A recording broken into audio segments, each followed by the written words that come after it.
33.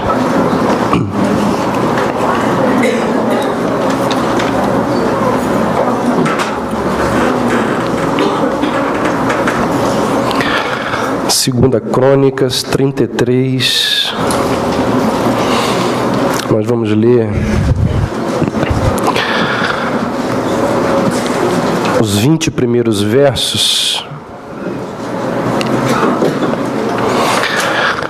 E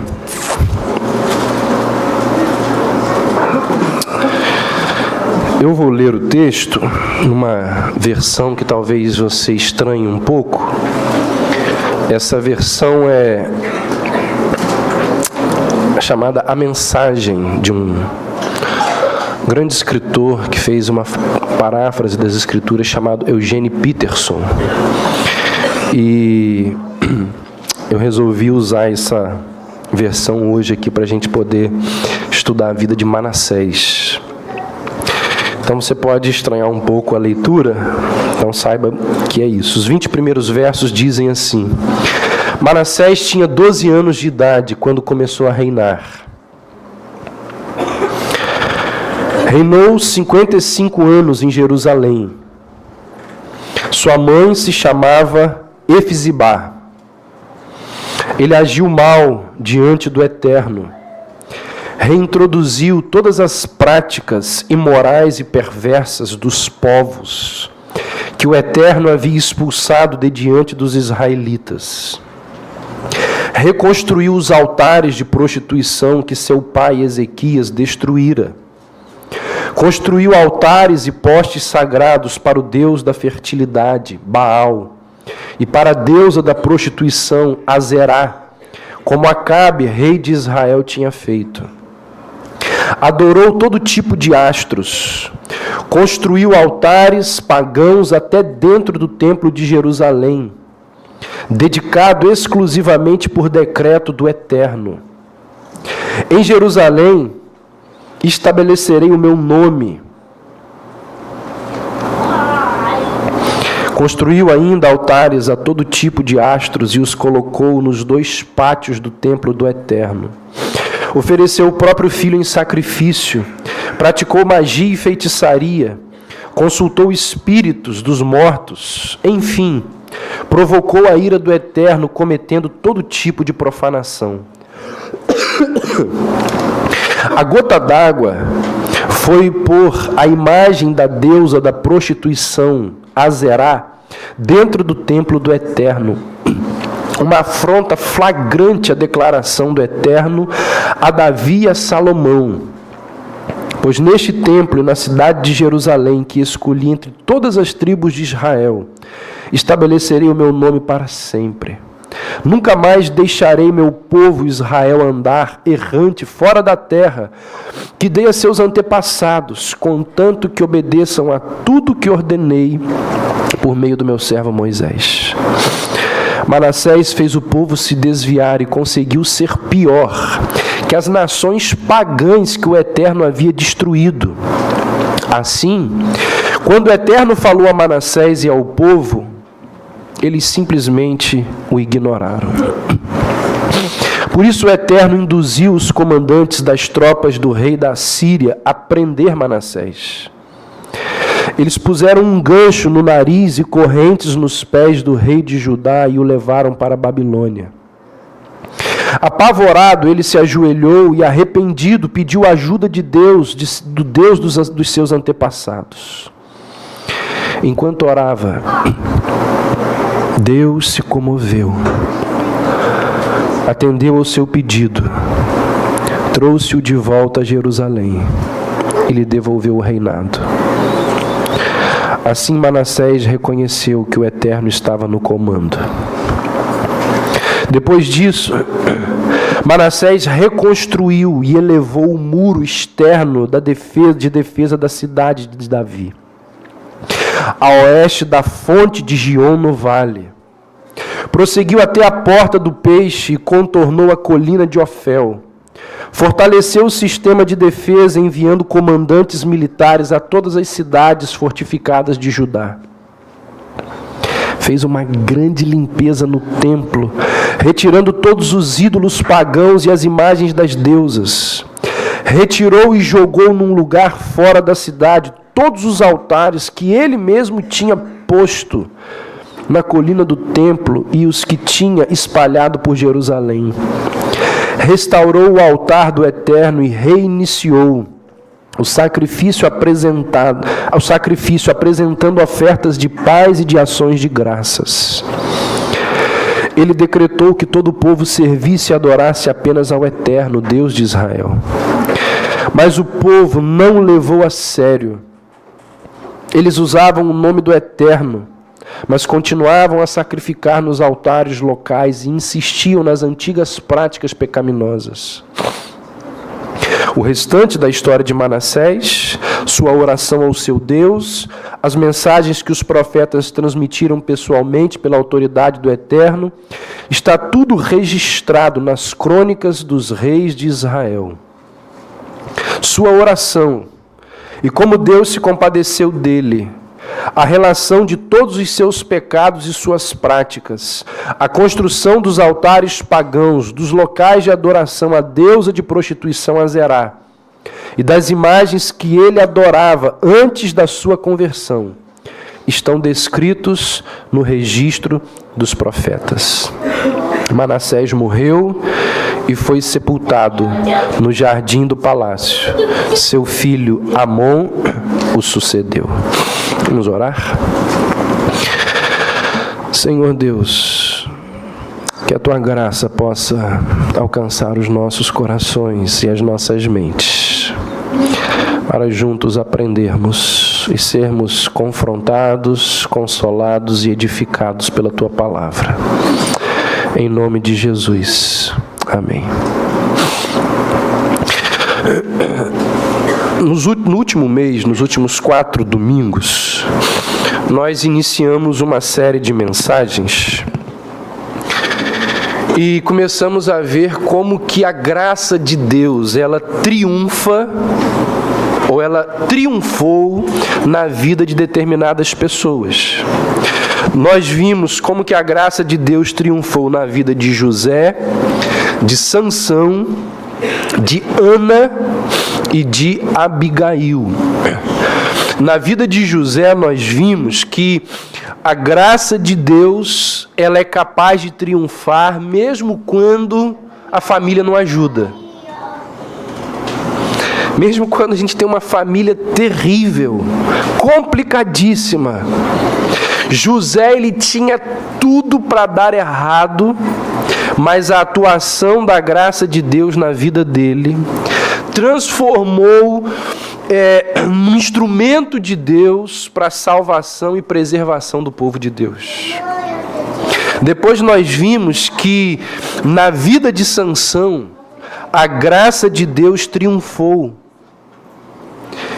E vimos que triunfou mesmo quando a graça de Deus é capaz de triunfar mesmo quando as nossas fraquezas são maiores que as nossas forças.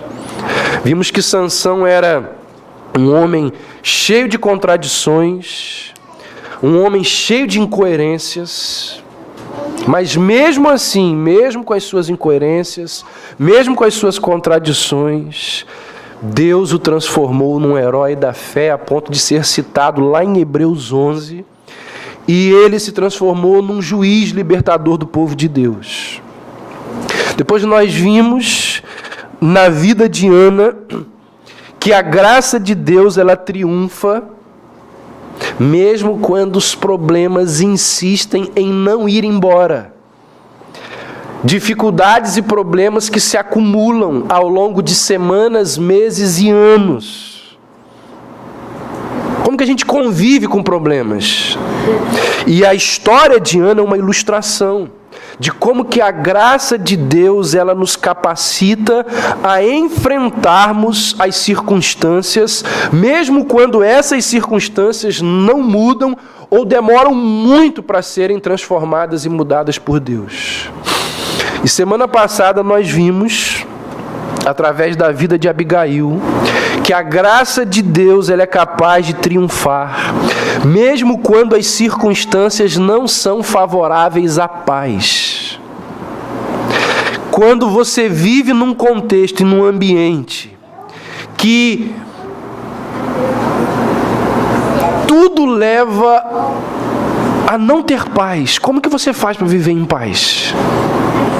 Quem esteve aqui semana passada há de se lembrar como que a gente faz para ter paz numa casa onde tem um homem como Nabal, que era o marido de Abigail.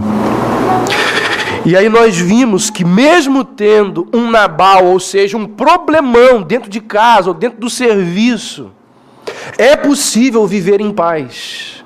É possível viver em paz em ambientes conturbados e cheios de problemas, porque a graça de Deus, ela nos habilita a vivermos em paz, mesmo em ambientes desfavoráveis à paz.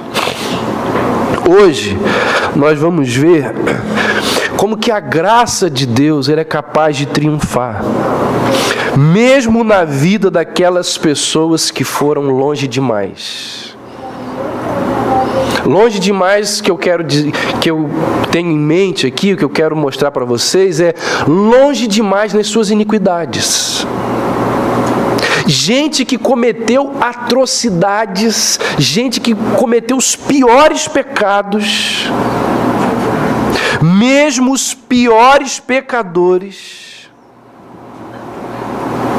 eles podem ser alcançados pela graça de Deus. Mesmo aquelas pessoas que fizeram coisas terríveis, coisas que aos nossos olhos são inaceitáveis, elas podem ser transformadas pela graça de Deus.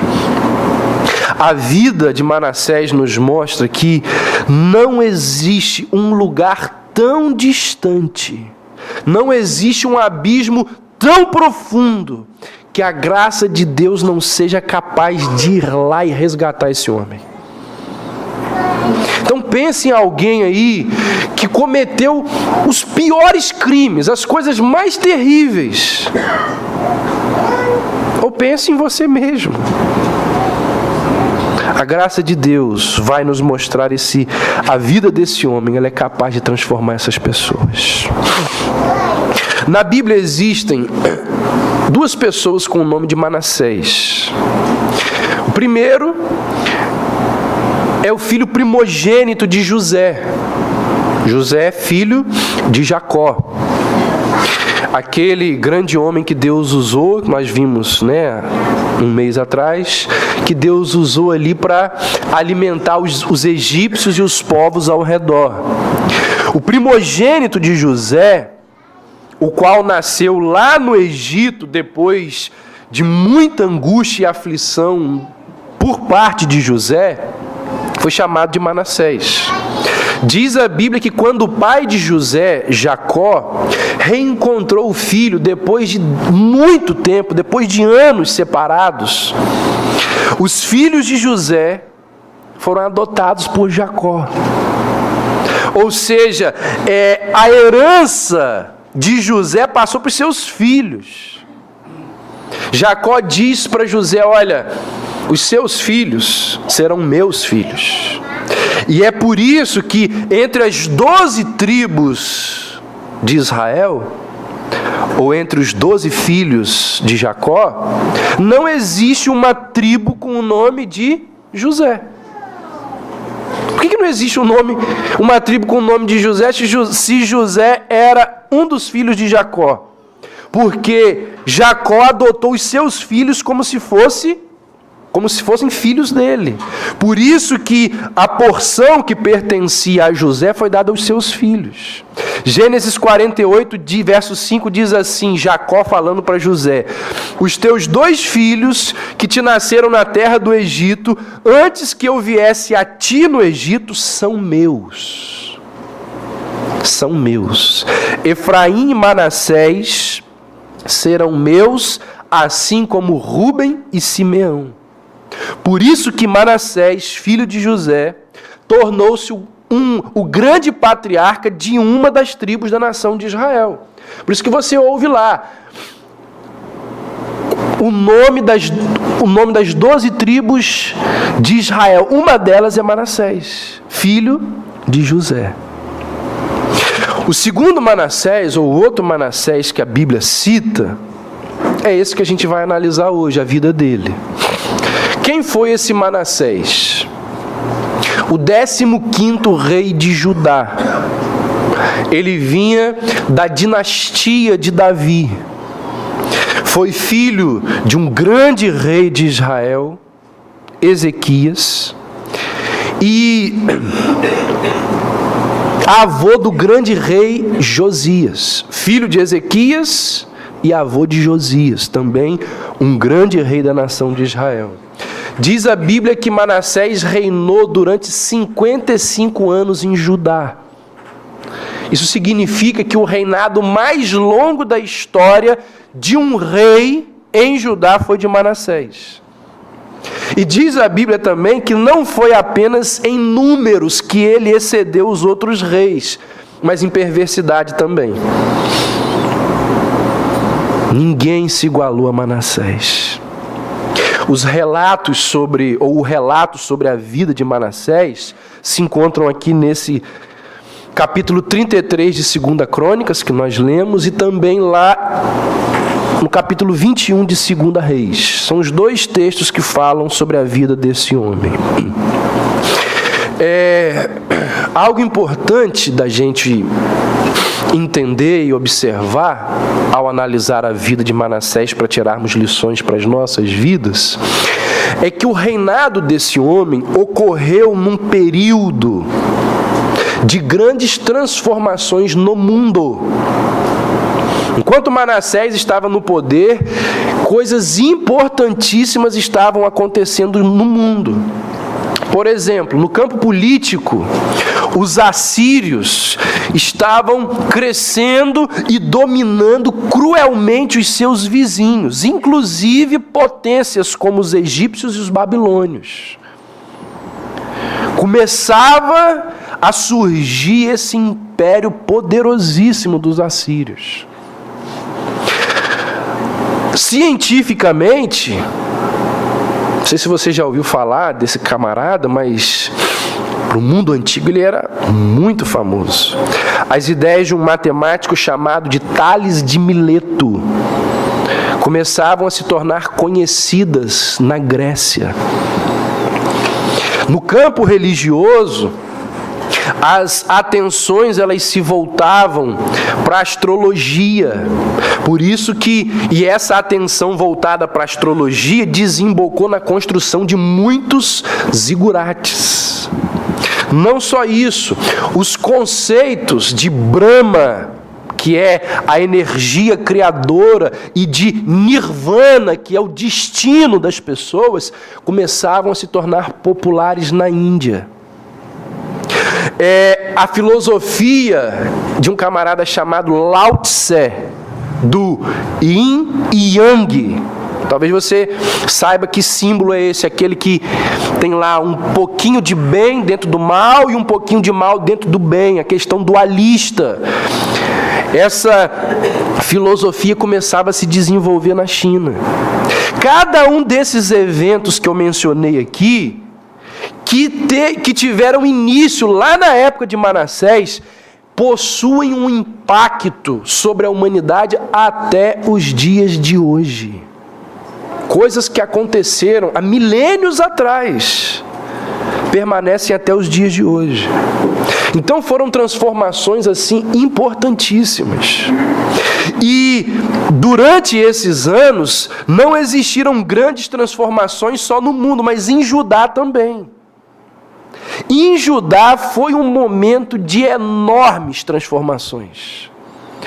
Porque sai de cena Ezequias, o pai de Manassés, um rei altamente capaz, alguém muito amado pelo povo, porque foi um rei que investiu na agricultura para ajudar a vida do povo. Foi um rei que equipou o exército de Israel para garantir a segurança do povo.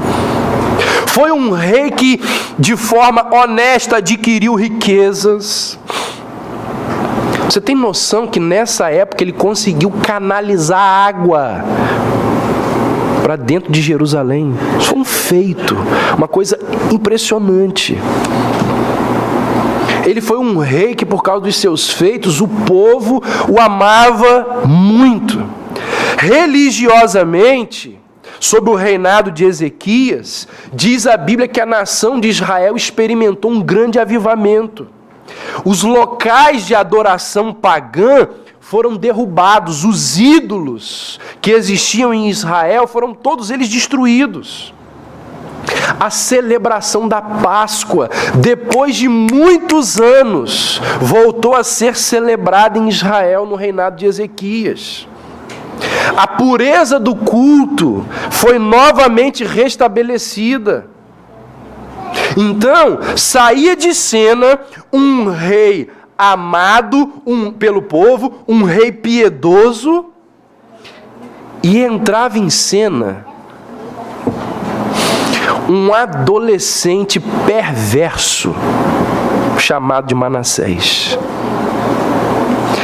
E como nós lemos aqui, esse adolescente perverso, que ficou 55 anos no poder, diz a Bíblia que aquilo que ele realizou superou, as atrocidades que ele cometeu, superaram em muito aquilo que os povos pagãos faziam.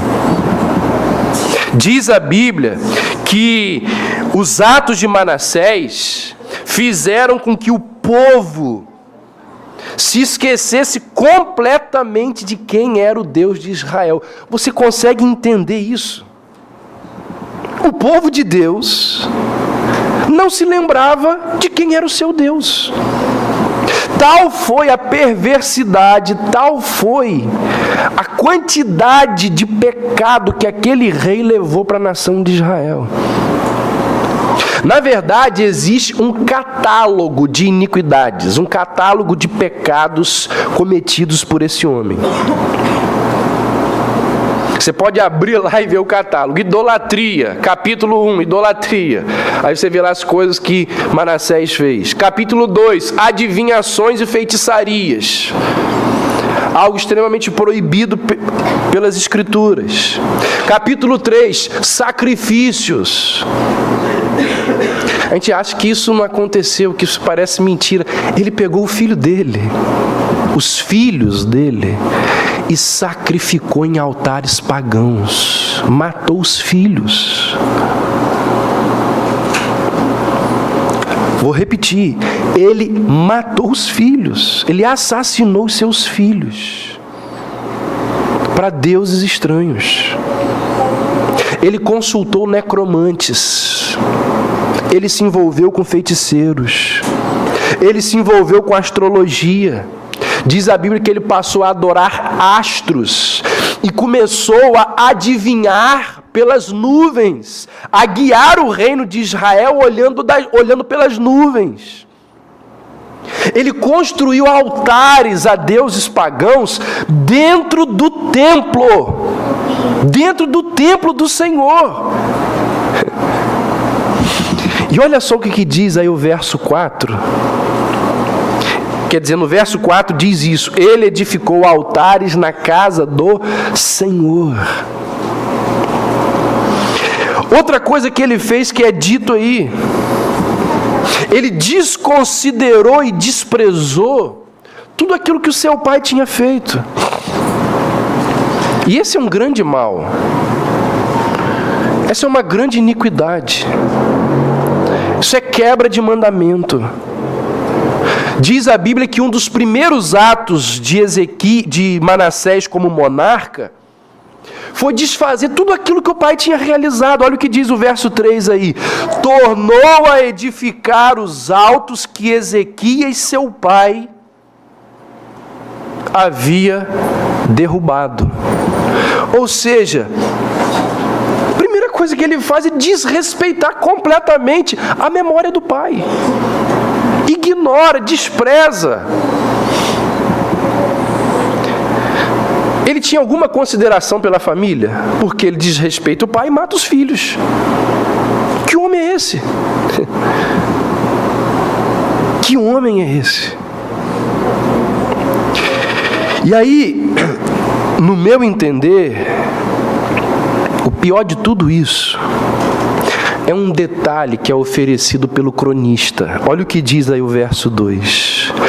Nós podemos passar pelo texto sem perceber esse detalhe. Diz assim: fez o que era mal perante o Senhor. Essa expressão perante o Senhor diz respeito a algo que é feito diante dos olhos do Senhor, ou seja, diante da face de Deus. É como alguém que, não satisfeito em trair o seu cônjuge, faz questão de trair o cônjuge na frente dele. É como alguém que diz assim, ó, vou trair o meu marido, vou trair a minha esposa e quero desfilar com o meu amante, com a minha amante na frente dele. É isso aqui. Ou seja, Manassés era um pecador o quê? Abusado, atrevido, debochado. Essa é a ideia aqui. Era alguém que fazia e debochava, e ironizava, e ridicularizava os mandamentos de Deus. Então, gente, nós estamos diante de alguém muito ímpio, muito perverso. Mas apesar de toda a sua perversidade, diz a palavra de Deus que a graça de Deus alcançou esse homem. Apesar de toda essa perversidade, diz a Bíblia que a graça do Senhor atuou na vida desse homem a ponto dele aprender muitas lições que servem de lição para mim e para você hoje, por isso que estão registradas aqui. E qual é uma grande lição na vida de Manassés que eu e você podemos aprender? Vejamos algumas. Primeiro, talvez você possa confundir um pouco o que eu vou falar agora, mas à medida que eu for descrevendo o que eu vou falar, você vai entender. A graça de Deus atuou na vida de Manassés, permitindo que ele experimentasse as consequências dos seus atos. Mas, pastor, a graça não é para livrar? Em alguns casos. Em outros, a graça de Deus permite que a pessoa experimente e sofra as consequências dos seus atos. A gente já vai ver por quê. Por causa dos seus pecados, dos seus inúmeros pecados, diz a Bíblia que Deus enviou sobre a vida e o reinado de Manassés juízo. E o texto que nós lemos diz que, a semelhança de um escravo, um rei que foi carregado como um escravo, e não vou dizer muito pior, porque escravo era considerado como animal na época, assim como um escravo e um animal, diz o texto aí no verso 11, que ele foi carregado com ganchos e amarrado em cadeias. Ele foi carregado igual um bicho. E aí, considerando o histórico de brutalidade, de violência e de crueldade dos assírios, vocês podem ter certeza de uma coisa: a prisão de Manassés, ela não foi só humilhante, ela foi extremamente dolorosa. Os assírios eram conhecidos por maltratar ao extremo aquelas pessoas que eles faziam de escravos. Manassés não foi apenas humilhado, ele sofreu muito. E essa é uma das grandes ironias do texto. O rei, que tanto admirava os pagãos, a ponto de moldar a sua vida pelos padrões deles, foi subjugado e preso por um povo pagão. E nenhum dos ídolos que ele se curvava e adorava pôde livrá-lo, pôde libertá-lo.